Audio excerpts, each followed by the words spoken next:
की शुरुआत में हम बेबी नाम के ड्राइवर को देखते हैं जो कि अपनी कार को एक बैंक के सामने पार्क कर देता है। इस कार में बेबी के अलावा ग्रिफ, बडी और बडी की वाइफ मोनिका होती है। असल में ये ग्रुप बैंक को लूटने के लिए आया हुआ था, इसलिए ग्रिफ, बडी और मोनिका प्लान के अकॉर्डिंग बैंक के अंदर जाते हैं और बेबी कार में उन तीनों का वेट करता है। कुछ ही देर में वो तीनों बैंक लूटकर वापस अपनी कार में आ जाते हैं, लेकिन तभी वहाँ पुलिस आ जाती है। इसलिए बेबी पुलिस से बचते हुए कार को तेजी से भगाने लगता है और पुलिस उनका पीछा करने लगती है। यहाँ बेबी अपनी ड्राइविंग स्किल्स दिखाते हुए पुलिस वालों से काफी दूर जाने लगता है, लेकिन पुलिस वाले उसका पीछा नहीं छोड़ते और उसे पकड़ने की पूरी कोशिश करते हैं। पर बेबी हर बार की तरह पुलिस को चकमा दे देता है और एक पार्किंग लॉट में पहुंच जाता है। यहाँ वो चारों कार को बदलकर अपने बॉस की जगह पर चले जाते हैं, जहाँ डॉग नाम का आदमी पहले से ही चारों का वेट कर रहा था।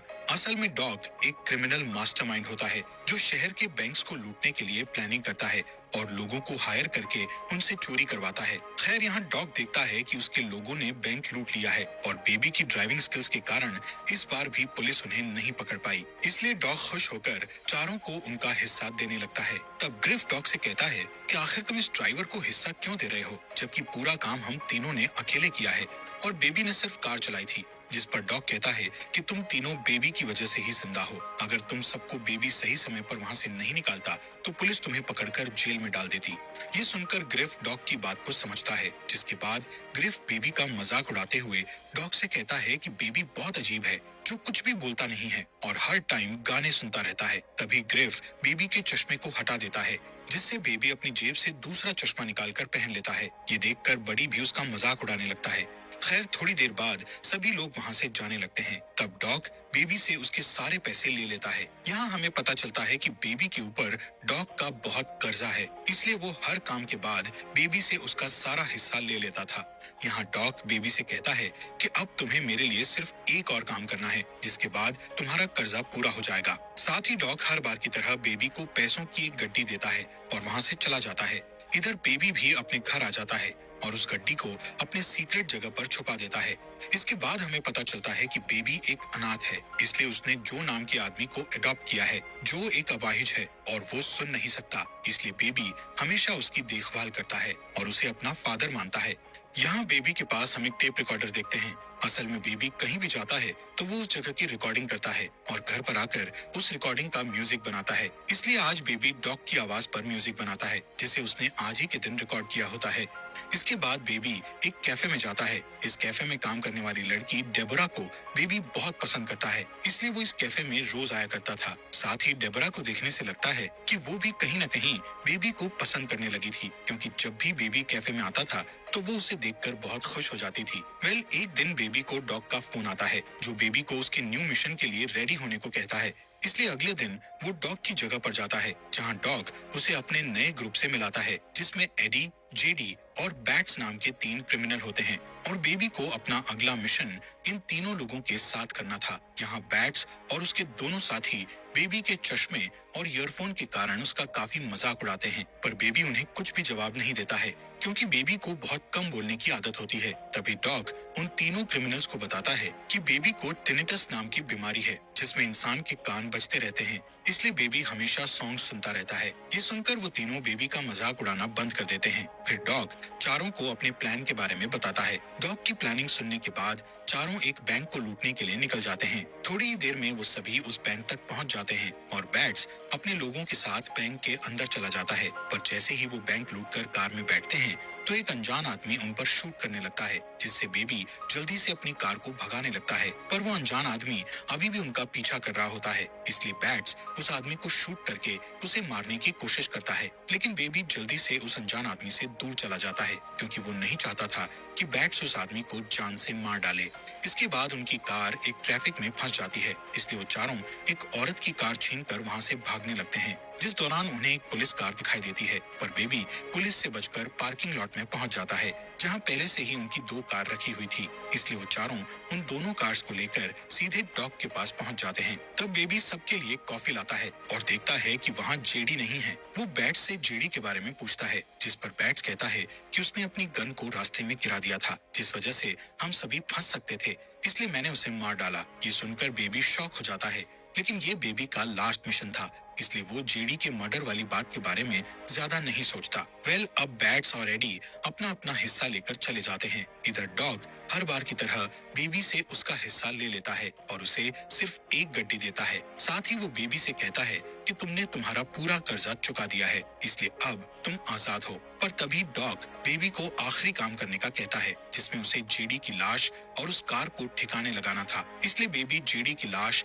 और उस कार को ठिकाने लगाने चला जाता है, जिस दौरान उसे अपने बचपन की याद आती है और हमें फ्लैशबैक द्वारा बताया जाता है कि बचपन में बेबी अपने पेरेंट्स के साथ कहीं जा रहा था। तब उसके पेरेंट्स के बीच किसी बात पर झगड़ा हो गया था, जिस वजह से बेबी के फादर का ड्राइविंग से ध्यान हट गया और उनकी कार का बुरी तरह से एक्सीडेंट हो गया, जिसमें बेबी के पेरेंट्स की डेथ हो गई और बेबी अनाथ हो गया। इसके अलावा उस एक्सीडेंट में बेबी को टिनिटस नाम की बीमारी भी हो गई थी, जिस वजह से उसे हमेशा अपने कानों में कुछ आवाजें सुनाई देने लगी। तब से ही बेबी इन आवाजों से बचने के लिए ईयरफोन्स लगाकर रखने लगा। खैर, सीन वापस प्रेजेंट का दिखाया जाता है, जहाँ बेबी डेबरा के पास जाकर उसे डेट के लिए पूछता है, जिस पर डेबरा खुश हो जाती है और उसके साथ डेट पर चलने के लिए मान जाती है। इसी तरह दिन गुजरते हैं और वो दोनों एक दूसरे के करीब आने लगते हैं। एक दिन डेबरा बेबी से उसके काम के बारे में पूछती है, जिस पर बेबी बताता है कि मैं पहले ड्राइवर था, लेकिन अब मैंने ड्राइवर का काम छोड़ दिया है। एक दिन जब बेबी अपने घर पर होता है, तब जो उसे पिज्जा डिलीवरी बॉय का काम करने की सलाह देता है, इसलिए बेबी जो की बात मानकर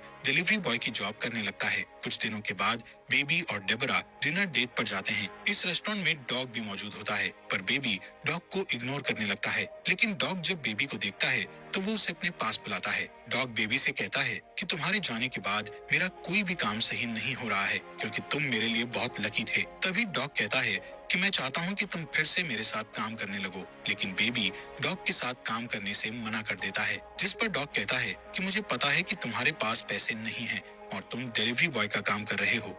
अगर तुमने मेरे साथ काम किया तो तुम कुछ ही दिनों में बहुत सारे पैसे कमा लोगे। साथ ही वो कहता है कि जब भी तुम मेरा काम छोड़ना चाहो तो तुम छोड़ सकते हो, लेकिन अभी के लिए तुम्हें मेरे साथ काम करना होगा। पर बेबी डॉग से साफ मना कर देता है कि अब मैं इस तरह का कोई भी काम नहीं करना चाहता, जिससे डॉग को गुस्सा आ जाता है और वो बेबी को धमकी देते हुए कहता है कि अगर तुमने मेरे लिए काम नहीं किया तो मैं डेबोरा को मरवा दूंगा। ये सुनकर बेबी डर जाता है और काम करने के लिए मान जाता है। अगले दिन डॉग बेबी को एक पोस्ट ऑफिस बैंक ले जाता है और उसे अपने भतीजे के साथ पोस्ट ऑफिस में जाने के लिए कहता है। असल में डॉग चाहता था कि बेबी उस पोस्ट ऑफिस में जाकर वहाँ की हर एक चीज को ध्यान से देखे और पता लगा सके कि ऑफिस में कितने गार्ड्स हैं और किस जगह पर कैमरा लगे हुए हैं। साथ ही कोई बेबी पर शक न करे, इसलिए वो अपने भतीजे को बेबी के साथ अंदर भेजता है। अब बेबी पोस्ट ऑफिस में जाकर सारी चीजों को ध्यान से देखने लगता है, जिस दौरान डॉग का भतीजा वहाँ की एम्प्लॉय से बात करने लगता है, जिससे वो एम्प्लॉय उसे एक टॉफी देती है। तभी बेबी भी उसके पास आ जाता है और वो एम्प्लॉय लेडी बेबी से अच्छे से बात करती है। इसके बाद बेबी डॉग के पास आकर उसे सारी चीजों के बारे में बताता है। अगले दिन बेबी डॉग की जगह पर जाता है और देखता है कि डॉग ने इस बार बैट्स, बडी और मोनिका को काम पर रखा है। थोड़ी देर बाद डॉग वहाँ आता है और अपने प्लान के बारे में बताने लगता है। डॉग कहता है कि मुझे पता चला है कि पोस्ट ऑफिस के अंदर बहुत सारे पैसे हैं और पैसों की सेफ्टी के लिए कई गार्ड्स तैनात हैं, इसलिए हमें उन पैसों को लूटने के लिए गन्स की जरूरत होगी। जिसके बाद डॉग्स चारों को वेपन्स लाने के लिए एक डीलर के पास भेजता है। तब रास्ते में बैट्स कुछ सामान लेने के लिए एक सुपरमार्केट में जाता है और सामान लेकर शॉपकीपर को चांद से मार देता है। ये देखकर बेबी बहुत घबरा जाता है। खैर, थोड़ी देर बाद वो डीलर के पास पहुंच जाते हैं और डीलर उन्हें गन्स दिखाने लगता है। तब बैट्स अचानक से डीलर को शूट करके मार देता है, जिससे डीलर के लोग उन चारों पर हमला कर देते हैं और दोनों ग्रुप के बीच गोलियां चलने लगती है। पर बडी, बैट्स और मोनिका मिलकर डीलर के सभी लोगों को मार डालते हैं।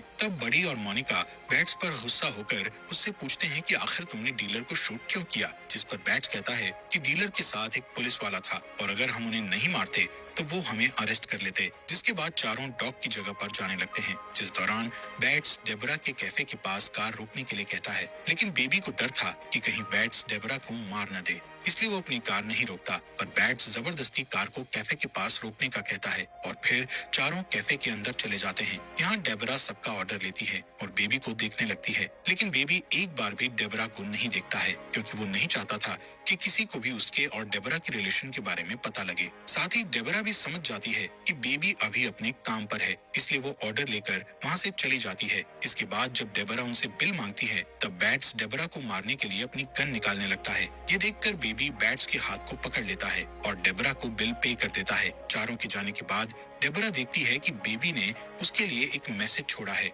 जिसमें उसने लिखा था कि वो रात के 2 बजे डेबरा को रोड ट्रिप पर लेकर जाएगा। दूसरी तरफ बेबी और बाकी के 3 लोग डॉग के पास पहुंचते हैं, जहां डॉग बडी, मोनिका और बैट्स पर गुस्सा होते हुए कहता है कि तुमने जिन लोगों को मारा है उसमें मेरे भी लोग थे। साथ ही अब डॉग पोस्ट ऑफिस में चोरी करने वाले मिशन को कैंसिल कर देता है। ये सुनकर बैट्स गुस्से में कहता है कि हम इस मिशन को कैंसिल नहीं कर सकते। तब डॉग सबसे पूछता है कि कौन कौन इस मिशन को करना चाहता है, जिस पर बडी, मोनिका और बैट्स हाँ कहते हैं, लेकिन बेबी कोई भी जवाब नहीं देता है। तब डॉग बेबी से कहता है कि अगर तुम इस मिशन को करना नहीं चाहते तो तुम जा सकते हो, पर बेबी इस मिशन के लिए हाँ कर देता है और सोने के लिए चला जाता है। रात के समय में बेबी को ध्यान आता है कि उसे 2 बजे डेबरा से मिलने जाना है, इसलिए वो छुपते हुए वहाँ से जाने लगता है, जिस दौरान उसके पास बडी आ जाता है और उससे पूछता है कि तुम इस समय कहाँ जा रहे हो। इसी बीच वहाँ बैट्स भी आ जाता है। यहाँ बैट्स के पास बेबी का टेप रिकॉर्डर होता है और उसने बेबी की सभी रिकॉर्ड की हुई आवाजों को सुन लिया होता है, इसलिए बैट्स को शक होता है कि बेबी पुलिस से मिला हुआ है। इस वजह से वो बेबी से सवाल करने लगता है कि क्या तुम हमारी रिकॉर्डिंग्स करके पुलिस को भेजने वाले थे। तब बेबी उससे कहता है कि मैं पुलिस का खबरी नहीं हूँ, बल्कि ये मेरा शौक है और मैं सभी की बातों को रिकॉर्ड करता हूँ और उन आवाजों से म्यूजिक बनाता हूँ। पर बैट्स को उसकी बात पर यकीन नहीं होता, इसलिए बेबी कहता है कि ऐसे बहुत सारे म्यूजिक मेरे घर पर हैं जिन्हें मैंने रिकॉर्डिंग से बनाया है, जिन्हें सुनकर तुम्हें मेरी बात पर यकीन हो जाएगा। इसके बाद बैट्स बेबी के घर से वो सारी रिकॉर्डिंग्स ले आता है जिनसे बेबी ने म्यूजिक बनाया हुआ था। अब डॉग उन कैसेट्स को प्ले करता है जिसमें उसे अपनी आवाज सुनाई देती है, जिसे सुनने के बाद डॉग को बेबी पर बहुत गुस्सा आता है, इसलिए वो बेबी की जगह किसी दूसरे ड्राइवर को बुलाने का कहता है। इसके अलावा उन लोगों को ये भी पता चल जाता है कि डेबरा और बेबी एक दूसरे को जानते हैं। तभी बेबी डॉग को समझाता है कि मैं पुलिस का खबरी नहीं हूँ और मैं तुम्हारे साथ इस मिशन में काम करना नहीं चाहता हूँ। साथ ही वो सबसे कहता है कि मैं आगे से ऐसी कोई भी गलती नहीं करूंगा, इसलिए डॉग उसकी बात मान जाता है और उसे दोबारा काम पर रख लेता है। अगले दिन बेबी उन तीनों को पोस्ट ऑफिस ले जाता है और तीनों जल्दी से पोस्ट ऑफिस में चोरी करने के लिए चले जाते हैं। इसी दौरान बेबी उस पोस्ट ऑफिस की एम्प्लॉय को देखता है जिसने एक बार बेबी से बहुत अच्छे से बात की थी। यहाँ बेबी उस लेडी को इशारा करता है कि वो पोस्ट ऑफिस में ना जाए, जिससे वो लेडी खतरे को समझ जाती है और वहाँ एक पुलिस ऑफिसर को बुला लेती है। तभी बडी, मोनिका और बैट्स चोरी करके बाहर आ जाते हैं और बैट्स उस ऑफिसर को शूट करके मार देता है, जिसके बाद वो कार में बैठ जाते हैं और बेबी को यहाँ से जल्दी भागने को कहते हैं, पर बेबी उनकी बात नहीं सुनता, जिससे बैट्स उसके फेस पर गन से वार करता है और उसे मारने की धमकी देकर कार को भगाने का कहता है। बैट्स से परेशान होकर बेबी अपनी कार को सामने खड़े ट्रक की ओर भगाता है। इस ट्रक में कई सरिये रखे हुए थे जो कि सीधे बैट्स की बॉडी के आर पार हो जाते हैं और उसकी डेथ हो जाती है। असल में बेबी का प्लान था कि वो इस मिशन के दौरान सारे लोगों को मरवा देगा, क्योंकि वो डेबरा के साथ एक अच्छी लाइफ जीना चाहता था, पर इन क्रिमिनल्स के कारण वो कभी भी अच्छे से नहीं जी सकता था, इसलिए उसने सभी को मारने का प्लान किया था। खैर, अब तक यहाँ पुलिस भी आ जाती है, जिन्हें देखकर बेबी, बडी और मोनिका भागने लगते हैं, जिसके बाद मोनिका और बडी पुलिस पर गोलियां चलाते हैं और एक कार उठाकर वहाँ से भागने लगते हैं। इधर बेबी एक मॉल के अंदर जाकर अपने कपड़े बदल लेता है और फिर एक कार चुराकर भागने लगता है, जिस दौरान वो गलती से अपनी कार को बडी की कार से टकरा देता है। तभी पुलिस वहाँ आ जाती है और उन तीनों पर गोलियां चलाने लगती है। तब मोनिका और बडी भी पुलिस पर गोलियां चलाते हैं, जिसमें पुलिस मोनिका को शूट करके मार डालती है। इसी बीच बेबी पैसों को लेकर भागने लगता है। तब बडी बेबी से कहता है कि तुम्हारी वजह से मोनिका की डेथ हुई है। इतना कहते ही वो बेबी पर शूट करने लगता है, पर इसी तरह बेबी बचकर सड़क पर आ जाता है और एक ओल्ड लेडी से उसकी कार चुराकर सीधे अपने घर पहुंच जाता है, जहां वो अपने सारे पैसों को उठाकर जो को देने लगता है, लेकिन जो चोरी के इन पैसों को लेने से मना कर देता है। तब बेबी जो को समझाता है और उसे ओल्ड एज होम में छोड़ देता है, जिसके बाद वो डेबरा को लेने के लिए उसके कैफे में जाता है, जहां वो देखता है कि कैफे में बडी बैठा हुआ है, जो डेबरा को मारकर बेबी से मोनिका की डेथ का बदला लेना चाहता है। पर बडी नहीं जानता था कि बेबी के पास भी एक गन है। तभी बड़ी का ध्यान कैफे में मौजूद दूसरी वेट्रेस पर जाता है। ये देखकर बेबी जल्दी से बड़ी को शूट कर देता है, जिससे बड़ी घायल हो जाता है। इसके बाद बेबी और डेबरा दो लड़कों को गन दिखाकर उनकी कार को चोरी कर लेते हैं और डॉग की जगह पर चले जाते हैं, जहां बेबी डॉग से अपने सारे कैसेट्स मांगता है, क्योंकि उन कैसेट्स में बेबी के अच्छे पलों की यादें थी। डॉग पहले तो कैसेट्स देने से मना कर देता है, पर तभी डेबरा वहां आती है, जिसे देखकर डॉग समझ जाता है कि बेबी अपनी जिंदगी की नई शुरुआत करने वाला है। इसलिए वो बेबी को सारे कैसेट्स दे देता है, जिसके बाद वो तीनों लिफ्ट से नीचे जाने लगते हैं। तब डॉग बेबी को पैसों से भरा बैग देता है और कहता है कि तुम्हें इस देश को छोड़ना होगा, क्योंकि पुलिस तुम्हारे पीछे है और तुम अपनी नई शुरुआत नहीं कर पाओगे। जैसे ही तीनों नीचे आते हैं, तब उनके सामने गन डीलर के 3 लोग आ जाते हैं, जो अपने बॉस का बदला लेने के लिए डॉग और बेबी पर हमला करने लगते हैं। तब डॉग बेबी और डेबरा को भागने को कहता है और अकेले ही उन तीनों लोगों से लड़ने लगता है। इसी बीच बड़ी पुलिस की कार लेकर वहां आ जाता है और गुस्से में डॉग को ही मार देता है, जिसके बाद वो बेबी के पीछे पड़ जाता है। तब बेबी एक कार से बड़ी की कार को ठोकने लगता है और बार बार अटैक करके वो उसकी कार को बिल्डिंग से नीचे गिरा देता है, पर बड़ी कार के गिरने से पहले ही उस कार से उतर जाता है और बेबी पर गन पॉइंट करके उसके कानों के पास गोली चलाने लगता है, जिससे बेबी नीचे गिर जाता है और उसके कानों में बहुत दर्द होता है। ये देखकर डेबरा एक रॉड से बड़ी पर हमला कर देती है, लेकिन बड़ी डेबरा को पकड़ लेता है और उसे मारने लगता है। तभी बेबी बड़ी की गन उठा लेता है और बड़ी के पैरों में शूट कर देता है, जिससे बड़ी अपना बैलेंस खो देता है और बिल्डिंग से नीचे गिरकर मारा जाता है। अब डेबरा बेहोश बेबी को एक कार में बैठाकर वहां से निकल जाती है और इसी तरह सुबह हो जाती है। थोड़ी दूर जाने के बाद डेबरा अपने सामने कई ऑफिसर्स को देखती है, जो कि बेबी को पकड़ने के लिए खड़े हुए थे। पुलिस को देखकर डेबरा अपनी कार को वापस मोड़ने लगती है। इसी दौरान बेबी को होश आता है और वो डेबरा को कार रोकने के लिए कहता है, जिसके बाद पुलिस के सामने अपने आप को सरेंडर कर देता है। यहाँ से सीन शिफ्ट होकर कोर्ट रूम का दिखाया जाता है, जहाँ जो, डेबरा, पोस्ट ऑफिस की एम्प्लॉय और एक ओल्ड लेडी बेबी के खिलाफ गवाही देते हुए कहते हैं कि बेबी ने जो भी किया वो सब मजबूरी में किया था। इन लोगों की गवाही के कारण जज बेबी को सिर्फ 5 साल की सजा सुनाते हैं। अब हमें 5 साल बाद का सीन दिखाया जाता है, जहां हम बेबी को जेल से बाहर आते हुए देखते हैं और डेबरा उसे